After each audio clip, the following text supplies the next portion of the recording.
The studio lights felt hotter than usual as Oprah settled into her chair, the familiar set suddenly unfamiliar. The applause that had greeted her entrance was still echoing faintly in her ears, but it already felt distant, like something that had happened in another room, another time. She smiled politely at the hosts, exchanging brief nods, her posture composed, hands folded loosely in her lap.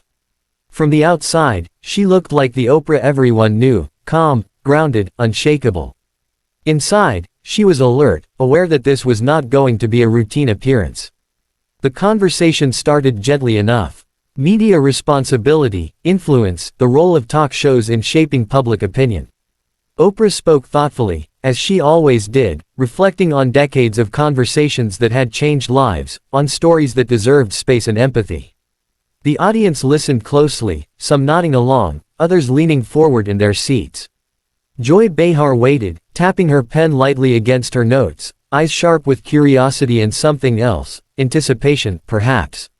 When Joy finally jumped in, it was with a casual tone that masked the weight of her words. She questioned whether powerful figures in media, even those with good intentions, sometimes crossed a line between informing and controlling narratives. She laughed softly at the end of her sentence, as if to signal it was just a thought, just a conversation starter. A few chuckles scattered through the audience. Oprah blinked once, slowly. She tilted her head, considering the question.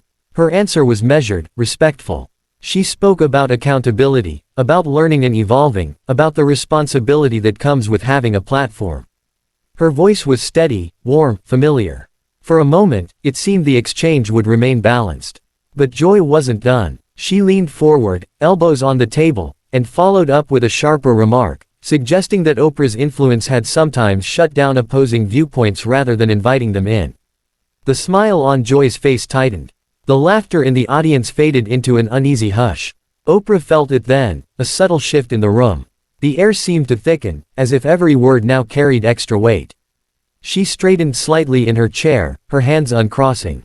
She responded again, calmly, emphasizing dialogue, emphasizing that disagreement was not something she feared but something she welcomed.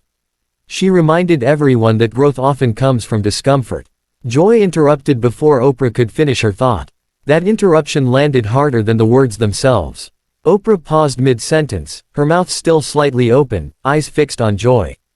The pause stretched for a heartbeat, then another. The audience sensed it too, a collective stillness settled over the studio. Even the cameras seemed to hesitate, as if unsure where to focus. Oprah inhaled deeply, then exhaled. When she spoke again, there was a noticeable change. Her voice was still controlled, but the warmth had dimmed, replaced by a firmness that demanded attention. She spoke about respect, about listening, about allowing people to finish their thoughts.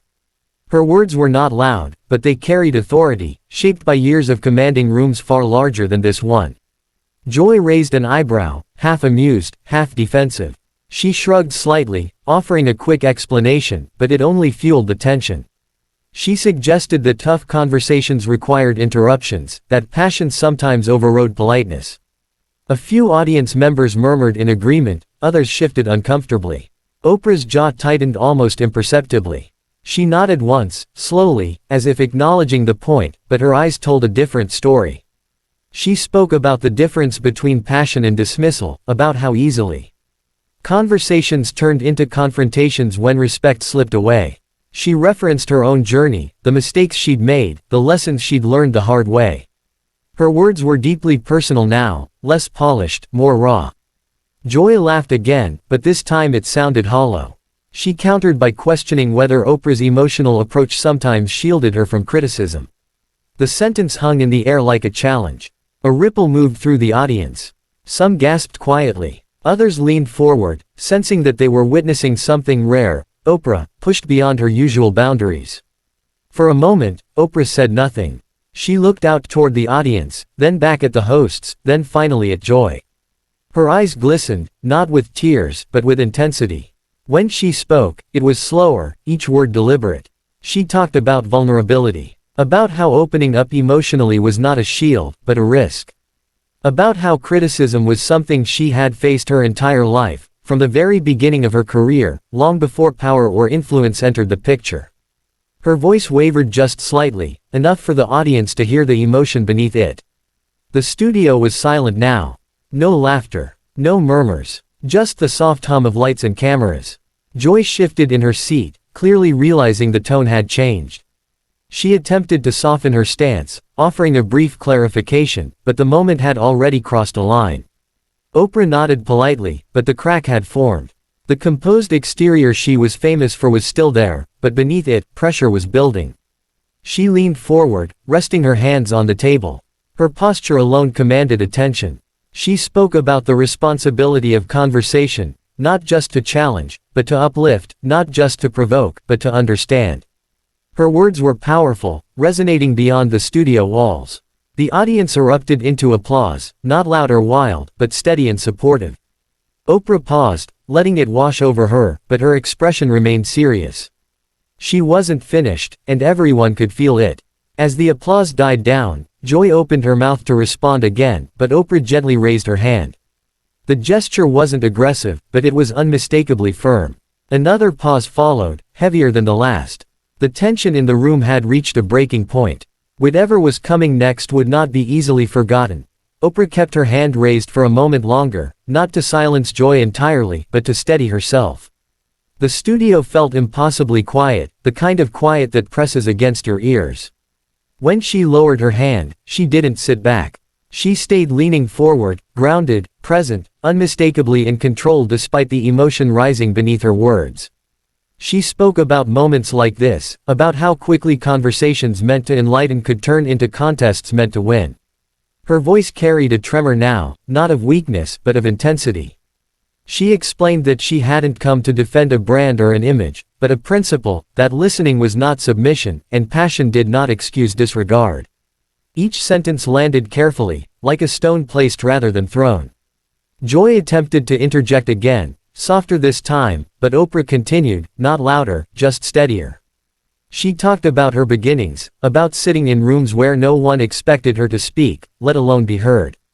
She described the long years of learning when to push back and when to pause, when to speak and when silence carried more power. The audience could feel the weight of lived experience in her words. For the first time, Joy looked uncertain. She glanced down at her notes, then back up, her usual confidence tempered by the gravity of the moment. She offered an apology of sorts, not fully formed, but sincere enough to register. She said, she hadn't meant to dismiss Oprah's journey, only to challenge the broader system they were all a part of. Oprah nodded slowly. She acknowledged the apology without celebrating it. She said challenge was necessary, even vital, but it had to be rooted in respect. Her eyes moved briefly across the panel, including everyone in the conversation, reminding them all that this wasn't just about two people, but about how public discourse was modeled for millions watching at home. The moderator gently tried to steer the conversation back on track, suggesting a commercial break, but Oprah shook her head slightly. She wasn't finished yet. She spoke about responsibility, how platforms amplified not just voices, but behavior. How moments like this taught audiences what disagreement looked like. Whether it became something constructive or corrosive depended on choices made in real time. The audience erupted into applause again, louder now, some people standing without realizing it. The energy in the room shifted, no longer tense, but charged, as if something important had been released. Oprah finally leaned back in her chair, exhaling slowly, the intensity easing just enough to show the toll the exchange had taken.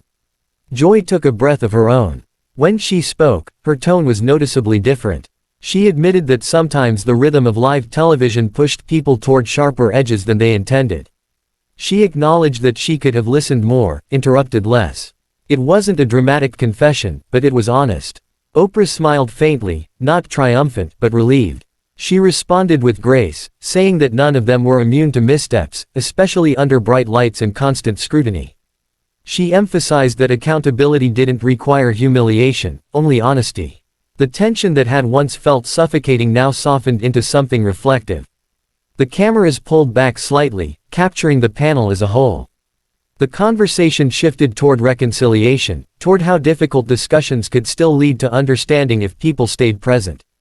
Oprah shared that she believed conflict wasn't the enemy, disconnection was. That when people stopped seeing each other as human, everything else unraveled. As the segment finally moved toward its conclusion, the moderator thanked Oprah for her candor and courage. Joy nodded in agreement, adding that moments like this, uncomfortable as they were, reminded everyone why conversations mattered in the first place. When the applause came this time, it was warm, sustained, and genuine. Oprah stood briefly, acknowledging the audience with a small wave, her composure restored, though her eyes still reflected the depth of what had just occurred.